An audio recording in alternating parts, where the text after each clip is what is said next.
मध्यम गर्भाधार।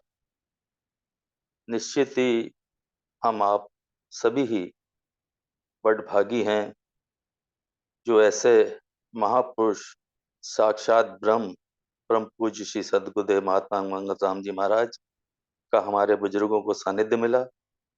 उनके सानिध्य के बाद उनको दीक्षा मिली। उनके दीक्षा के बाद उन्होंने बचपन से ही अपनी गोदी में लेकर भिन्न भिन्न स्थानों पे जहाँ पर समता सत्संग सम्मेलन हुए और अपने साथ ले जाने का सौभाग्य हमको दिया और समस्त गुरु रूप साध संगत के दर्शन करने का परम सौभाग्य हम सबको मिला। निश्चित ही ये बहुत सत्य बात है, सच नहीं है, सत्य है कि महाराज जी ने हमें ये संगत समतावाद का एक कल्प वृक्ष, एक वट वृक्ष, एक परिवार दिया जिसमें हम सभी संगत के अनुयायी, महाराज जी के दीक्षित, महाराज जी के लाल, लालों के लाल हम, जिस प्रकार से महाराज जी ने हमारे परम पूज्य पिता डॉक्टर भीमसेन ओबराय जी को दीक्षित किया, तत्पश्चात उनके आग्रह पे भी हमारे परम पूज्य माता जी को दीक्षित नहीं किया और ये कहा, लाल जी जब समय तुम्हारा आया था तुम्हें भी आशीर्वाद दिया और जब समय आएगा तो महाराज जी ने परम पूज्य माता जी श्रीमती इंद्र मोहनी ओबराय जी को भी आशीर्वाद दिया और उनको भी गुरु रूप में मंत्र दिया और परम पूज्य पिता जी को डॉक्टर भीमसेन ओबराय जी को बुलाकर उन्हीं को वो मंत्र दिया गया, गुरु मंत्र, और उन्होंने कहा कि ये लेके और एक पर्चे में पुड़िया पे लिख के दिया कि ये जाके अपनी पत्नी के कान में, परम पूज्य हमारी माता जी के कान में पढ़ देना और ये पर्चा उनको दे देना, जिससे कि वह अपने जीवन में उस गुरु मंत्र को धारण करेंगी और उन्हीं गुरु मंत्र को धारण करते हुए परम पूज्य पिता डॉक्टर भीमसेन ओबराय जी ने अपने देह, नश्वर देह का त्याग किया और उसी गुरु रूप महामंत्र को धारण करते हुए हमारी परम पूज्य माता जी ने इसी 27 जुलाई को अपने देह का, नाशवन शरीर का परित्याग किया। निश्चित ही ये जो संगत समतावाद हमारे सबको अपने पूर्वजों के और परम पूज्य महादेव गुरुदेव की अपार कृपा से ही मिला है। ये अनमोल धन है, अमूल्य है। हम झांक के देखें कि हम गुरु की करनी और कथनी को एक देखकर भी हम सुनते रोज हैं, सुन भी रहे हैं, लेकिन हम कर नहीं पा रहे हैं। निश्चित ही हमारे अंदर अनेक प्रकार से जो कमियां हैं और मेरा मानना है क्योंकि ये अनमोल वाक, अनमोल सदगुरु, सत का मार्ग दिखाने वाले, क्योंकि हमें किसी मोल से नहीं मिले हैं और इस वजह से हम लोग उससे भटकते जाते हैं। हम श्रवण भी करते हैं, मनन नहीं कर पाते हैं, ये हमारी कमी है, सदगुरुदेव की नहीं है। और उसी श्रेणी क्रम के अंदर अंतर्गत यादगार पल में से अपने परम पूज्य पिता श्री भीमसेन ओबराय जी निवासी बरेली, जो महाराज जी से दीक्षित हुए और जिनको परम पूज्य सदगुरुदेव महाराज ने भगवान श्री कृष्ण के विराट रूप के दर्शन दिए और तब उन्हें दीक्षित किया और वो उन्होंने भी परम पूज्य पिताजी डॉक्टर भीमसेन ओबराय जी ने भी उनसे शिक्षा दीक्षा तभी ली जब उन्होंने भी उनको जांचा परखा। हम निश्चित ही एक मिट्टी की मटकी छोटी सी लेने अगर जाते हैं तो उसको हम ठोकते पीटते बजा के देखते हैं, क्या ये टन की आवाज आ रही है, क्या ये मजबूत है, क्या इसमें हम जल डालेंगे तो हमें ये ठंडा करके दे सकेगी। ठीक उसी प्रकार से हमारे परम पूज्य श्री सदगुरुदेव महाराज ने अपने दीक्षित प्रेमियों को देखा, जांचा, परखा, तब जाकर उन्हें बुलाया, स्वयं बुलाकर उनको आशीर्वचन और गुरु रूप मंत्र अपना दिया और जिसको आज हम लोग महामंत्र के रूप में अपना उच्चारण कर रहे हैं और उसी से ही अपना जीवन यापन कर रहे हैं। और इसीलिए उन्होंने कहा, त्रयोदशी अक्षर महामंत्र ये सर्व सिद्धि दातार, जो सिमरे नित प्रेम से पावे मंगल अपार। आज हम लोगों को ये महामंत्र, मूल मंत्र परम पूज्य सतगुरुदेव महाराज ने जो दिया है, यह मेरा अटूट विश्वास है कि पल पल वो हमारी रक्षा कर रहा है और पल पल हमें वो मार्गदर्शित करता है। हम बड़भागी हैं जो इस संगत समतावाद, जिसको महाराज जी ने कहा कि लाल जी संगत समतावाद को इन्होंने खून से सींचा है, उस संगत समतावाद को जिन्होंने साक्षात ब्रह्म ने अपने खून से सींचा है, हम लोग कितने अपार बड़भागी हैं, लेकिन अपनी कमियों की वजह से हम उस मार्ग को नहीं चल पा रहे हैं, अग्रसित नहीं हो पा रहे हैं। ये बड़ी उनकी कृपा रही हमारे परिवार पे, हमारे परम पूज्य पिता डॉक्टर भीमसेन ओबराय जी पर, परम पूज्य माता श्रीमती इंद्रमणि ओबराय पर, और उसी से संबंधित कुछ यादगार पल पुस्तक से मैं आपके सामने रखूंगा और प्रार्थना करूंगा कि गुरुदेव हमें शक्ति दें, भक्ति दें, और जिस अटूट अटल विश्वास से हमारे बुजुर्गों ने आपके आदेशों का पालन किया, आपके आशीर्वचनों का पालन किया, उसको पालन करते हुए इस नश्वर शरीर का परित्याग किया और आपके ही पावन बैकुंठ धाम में आपके श्री चरणों में जा विलीन हुए। उसी क्रम में मैं क्रम संख्या 19 पे श्री भीमसेन ओबराय बरेली, अब नंबर 1, अभ्यास में समय की पाबंदी, जो परम पूज्य पिता डॉक्टर भीमसेन ओबराय जी ने महाराज जी से कुछ अपने प्रश्न करे, अपनी संशयों को दूर करने के लिए अपनी वार्ता रखी, और उस वार्ता के अंतर्गत मैं यादगार पल से कुछ विचार आपके समक्ष रख रहा हूं। कोई कमी रहे तो दास को क्षमा करें। महाराज जी के साक्षात दर्शन करने का तथा उनके नजदीक बैठकर वचनों को श्रवण करने का सौभाग्य दास को प्राप्त हुआ। अर्थात हमारे परम पूज्य पिता डॉक्टर भीमसेन ओबराय जी की तरफ से बात आ रही है। उनका कहना है कि दास को प्राप्त हुआ। उनके जीवन से दास ने जो कुछ अनुभव किया वह जनता के हित के लिए पेश कर रहा हूं। उनका आदर्श में जीवन हम संसारियों के लिए पथ प्रदर्शन का कार्य करता है। उन्होंने मुझको अपनी शरण में लेकर विशेष कृपा भी मुझ पर की।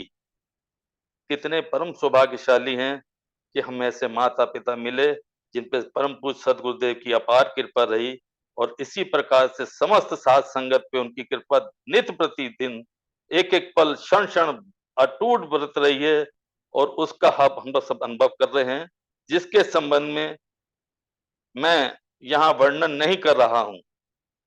देहरादून में राजपुर के पास केला घाट में नदी के किनारे महाराज जी विराजमान थे। दास भी उनके दर्शन के लिए वहां गया। मैंने देखा कि रात्रि के लगभग 11 बजे थोड़ी सी देर आराम करके 12 बजे के आसपास जंगल में जाकर समाधिस्थ हो जाते थे। ये गुरुदेव उनके समय और नियम के पाबंद थे, और महाराज जी के लिए परम पूज्य पिता डॉक्टर भीमसेन ओबराय जी इस बात को कह रहे हैं। दिन भर वे उपस्थित होने वाले प्रेमियों की शंका समाधान करते रहते थे। दास के मन में एक विचार उठा। तभी महाराज जी से यह प्रश्न किया, महाराज जी आपका टेंट तो बड़े ही एकांत स्थान में लगा है, रात्रि को इसी टेंट में भजन कर लिया करें, बाहर जाने की क्या आवश्यकता है। भीमसेन जी ने पूज्य पिता जी ने उनसे कहा, तो उस पर महाराज जी इस पर महाराज जी ने फरमाया, प्रेमियों इनके लिए तो टेंट के अंदर और बाहर एक जैसा ही है, लेकिन प्रेमियों के लिए इनको ऐसा करना पड़ता है। तमाम जीवन भर इनका ऐसा ही प्रोग्राम रहा है। महाराज जी ने स्पष्ट संदेश यहाँ दे रहे हैं कि समता की तालीम कैसी है। हम जैसा सुख आ जाए कितने प्रफुल्लित हो जाते हैं, फूले नहीं समाते हैं, और जरा सा कष्ट आ जाए और हम चीखना रोना बिलखना चालू कर देते हैं। सम की दृष्टि समता कहा गई है। इसी समता का महाराज जी इस वाक्य में दे रहे हैं, और हम लोग उस चीज को बिल्कुल भी धारण नहीं कर पा रहे हैं। ये हमारी कमी है, गुरुदेव की नहीं। उन्होंने साक्षात कहा। सर्दियों में आप उनके तन के जोड़ों को देख रहे हैं, भरे जंगलों में शेर भालू चीते सब रह रहे हैं।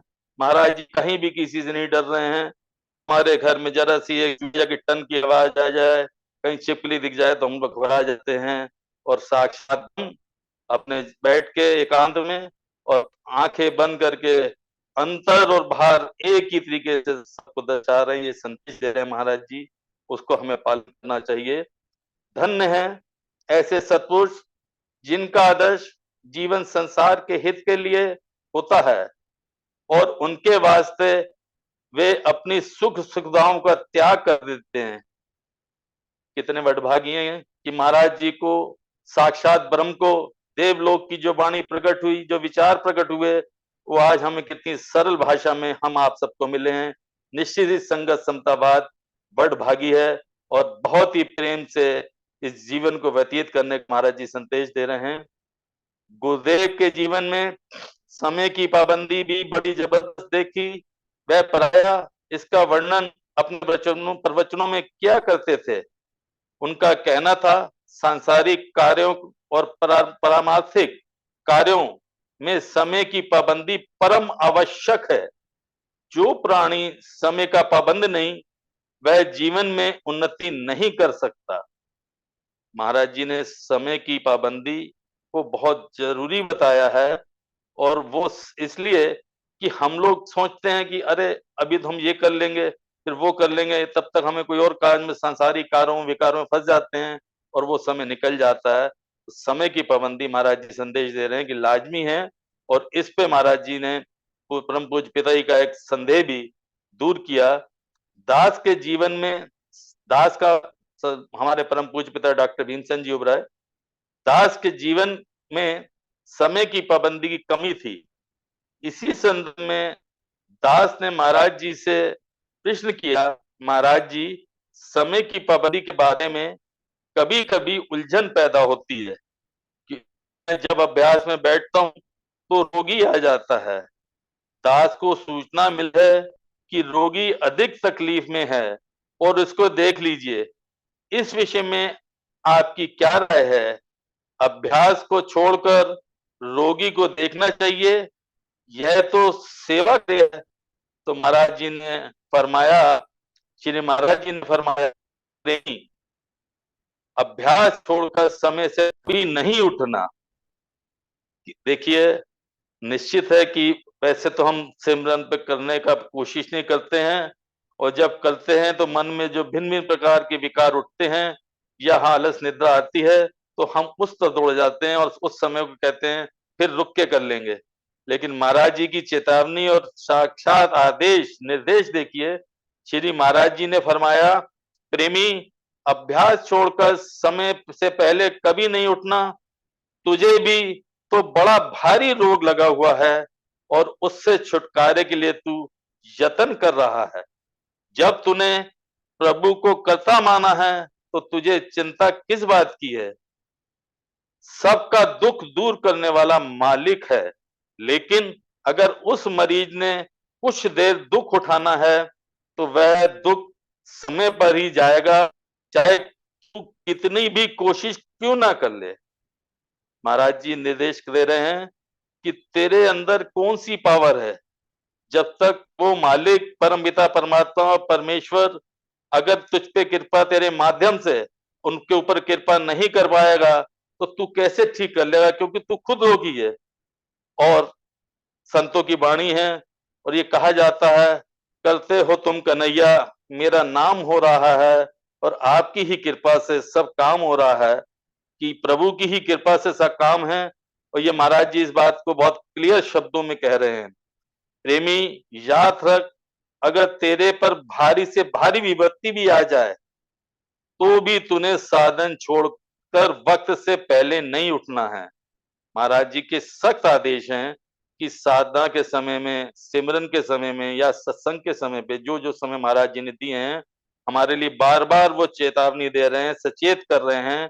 लेकिन अनभिज्ञता की वजह से हम लोग उनके शब्दों को मनन नहीं कर रहे हैं। श्रवण तो कर रहे हैं पर वो इस तरीके से इस कान में आया उधर से चले गए और उधर से आया उधर चले गए, जबकि वो साक्षात ब्रह्म आत्मा रूपी परमात्मा अंतर से शब्द हमको व्याख्यान कर रहे हैं और हमें निश्चित ही समय की पाबंदी पर जोर देना पड़ेगा, तभी हमारा जीवन सफल हो सकेगा। आगे अब नंबर 2, सादगी का आदर्श। जब महाराज जी 1 फरवरी 1953 को बरेली पधारे, बरेली उत्तर प्रदेश में है, उनके ठहरने का प्रबंध सिटी मूवमेंट पार्क, जो श्री समता योग आश्रम के पास में है बरेली, पार्क के अंदर एक हाल में किया गया। यह पार्क समता योग आश्रम के पास ही है। वहां दास ने महाराज जी की दिनचर्या देखी। सारी रात समाधि में बैठने के पश्चात प्रातः 6:30 बजे के लगभग वह अपने स्थान पर आ जाते थे और फिर जल्दी से स्नान करके 5-7 मिनट में फारिग होकर अपने आसन पर विराजमान हो जाते थे। समय की कद्र करते थे। कभी भी उनको तेल या साबुन का प्रयोग करते हुए नहीं देखा। प्रातः लगभग 9 बजे भक्त बनारसी दास जी दूध लाते थे। महाराज जी उन्हें पीने में अधिक समय नहीं लगाते। गर्मियों में हम लोगों कितनी प्यास लगती है, परंतु महाराज जी को कभी पानी पीते हुए नहीं देखा। परम पूज्य पिता डॉक्टर भीमसेन जी बताया करते थे कि महाराज जी जिस समय समाधिस्थ होते थे, ना दिन का पता चलता था, ना रात का पता चलता था, ना भूख लगती थी, ना प्यास लगती थी, ना किसी प्रकार का भय होता था, ना कोई गर्मी लगती, ना कोई सर्दी लगती। इतने अपने उस अनुराग में समाधिस्थ हो जाते थे और ये कहा करते थे जब उन समाधि से उठने बाद, प्रेमी जी आनंद की बाढ़ आ रही है। महाराज जी के वाक हैं, लाल जी आनंद की बाढ़ आ रही है। हम खुली आंखों से इस सांसारिक यात्रा को पूर्ण करना चाहते हैं, जबकि निश्चित ही महाराज जी ने जो 5 नियम दिए, सादगी, सत सेवा, सत्संग, सत्सिमरन, उनको धारण करके ही हम अपने जीवन को सतमार्ग पर चला सकते हैं। तभी हमारे जीवन का, ये जीवन यात्रा का लाभ होगा। और ये मानुष चोला जो हमें सदगुरुदेव की कृपा से मिला और ये संगत समतावाद परिवार हमको जो मिला, उसकी वजह से ही आज हमको ये सब विचार सुनने को, मनन करने को बार बार मिल रहे हैं। हम बड़भागी हैं, हम बड़े खुश नसीब होंगे। अच्छा वक्ता होना अच्छी बात है, अच्छा वक्ता होना अच्छी बात है, अच्छा श्रोता होना उससे भी अच्छी बात है। लेकिन परम पूज्य पिताजी हमसे कहा करते थे, बेटा महाराज जी का भी आदेश है कि अच्छा मनोता होना सर्वोत्तम अच्छी बात है। मुझे अपने आप में पता है कि मैं मनोता कितना हूं। एक तो मैं श्रवण नहीं कर पाता हूं, फिर मैं श्रोता भी नहीं बन पाता हूं, और फिर वक्ता कैसे बनूंगा। और जब अगर मैं वक्ता बनने को जाऊंगा तो मैं मनोता कैसे बनूंगा। तो हमें इस पर भी विचार करना है, क्योंकि महाराज जी की करनी कथनी एक थी और हमारे जीवन में इससे बिल्कुल उलट है। तो हम ये सांसारिक रोग विचारों में विचरण कर रहे हैं और इस अपने मार्ग को, सत्य के मार्ग को भूले हुए हैं। ये महाराज जी का आशीर्वाद लेते हमें आगे बढ़ना है। महाराज जी उसको पीने का अधिक समय नहीं लगाते। महाराज जी को अगर जल भी लेते थे तो दिखा नहीं, और लिए तो एक तुरंत ही अपना जरा सा दूध लिया उन्होंने महाराज जी ने और जल भी तुरंत ग्रहण कर लिया। उसमें भी समय नहीं कि समय एक एक सांस उन्होंने वृथा नहीं जाने दी। वो सिर्फ एक संदेश देने के लिए हमें, आपको, कि हम एक एक सांस की महत्ता समझें और उसके लिए हम उसको सदुपयोग करें। और हम लोग क्या कर रहे हैं, हम सब अच्छे तरीके से परिचित हैं। महाराज जी हमें सद्बुद्धि दें और हमें बल बुद्धि दें कि हम एक एक श्वास के उपयोग उनके नाम पे सिमरन करें। संतों ने कहा कि श्वासों की माला से सिमरू में तेरा नाम। ये जो श्वास मिले हैं हमें, वो सदगुरु के उपदेश और उनके मार्गदर्शन, उनके गुरु मंत्र महामंत्र का उच्चारण करने के लिए मिले हैं, जिनको हम वृथा ना गंवाने दें। अब इसमें आगे चलते हैं। गर्मियों में हम लोगों को कितनी प्यास लगती है, परंतु महाराज जी को कभी पानी पीते हुए नहीं देखा। दास ने एक दिन से पूछा, महाराज जी आप कभी पानी नहीं पीते। इस पर महाराज जी ने फरमाया, प्रेमी, दूध जितना पानी होता है उसके अलावा पानी पीने की आवश्यकता महसूस ही नहीं होती।